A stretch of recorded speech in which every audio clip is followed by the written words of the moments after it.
پہلی بات آپ یہ کرو، چھوٹی چھوٹی باتیں، کہ آپ لوگ غصہ نہ کیا کرو. چلو ایک آسان بات ہوگی نا، اس میں کوئی دقت والی بات نہیں ہے، غصہ آتا ہے نا. آپ لوگ شہرت کا اور پیسے کی بہت تمنا چھوڑ دو.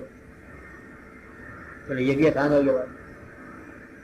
آپ لوگ زندگی میں اپنے اعمال کے حوالے سے توبہ کا عمل جاری رکھیں، اللہ تعالیٰ معاف فرمائے. آپ لوگ اپنا اللہ تعالیٰ سے مانگنے کا عمل جاری رہے، اللہ تعالیٰ مہربانی فرمائے. آپ کی ذات جو ہے لوگوں کے لیے بہتر بات یہ ہے کہ منفعت والی بن جائے.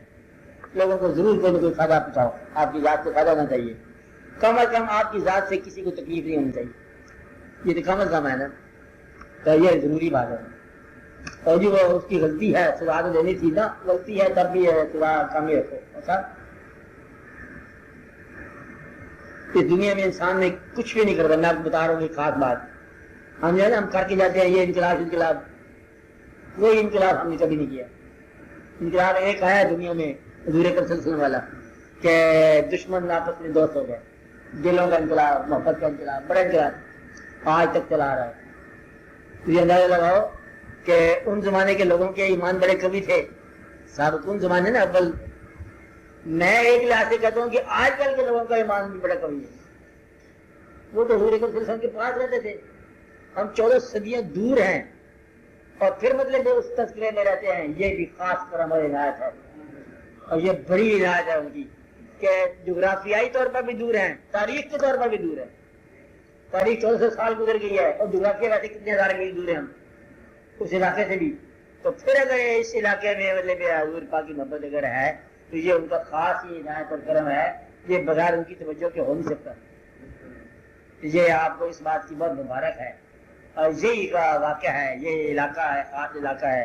یہاں درویش اس لیے آئے ہیں کہ شاید اس زمین میں کوئی نہ کوئی واقعہ کرنا ہو. یہ بہت میرے رب کو آئی ٹھنڈی ہوا جہاں سے یہ علاقہ وہ. تو بزرگ بھی یہاں پر ہیں. یہ خاص ایک بات ہے کہ آپ لوگوں کو اپنے ایمان کی قدر کرنی چاہیے. یہ آپ نے کمائی نہیں کی، یہ آپ کو عنایت ہوا ہے، خاص عنایت ہوا ہے ایمان. اس کی بہت قدر کرو، اور کہ اتنے عرصے کے بعد ہوا ہے، اور آج بھی آپ ایسے محسوس کر رہے جیسے اس زمانے میں ہو. بڑی بات. حالات اتنے پریشر میں ہیں، دباؤ میں ہے، بے شمار واقعات ہیں. شادیاں نہیں ہوتی ہیں جب تک پیسے نہ ہو. اندازہ لگاؤ، یہ سماج بنا پڑا ہے.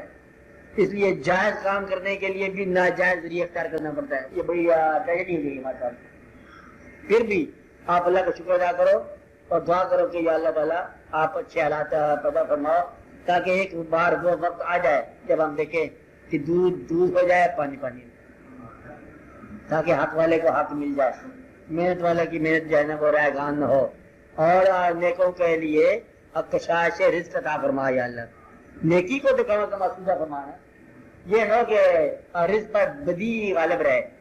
رزق آج کل جو ہے ادھر زیادہ ہے، اس لیے دعا یہ کرو کہ ان لوگوں کے پاس رزق ہو، سچے لوگوں کے پاس ہو، اور دل والوں کے پاس ہو. ان کی دنیا بہتر ہو جائے، پھر باقی ٹھیک ہو جائے گا، درست ہو جائے گا.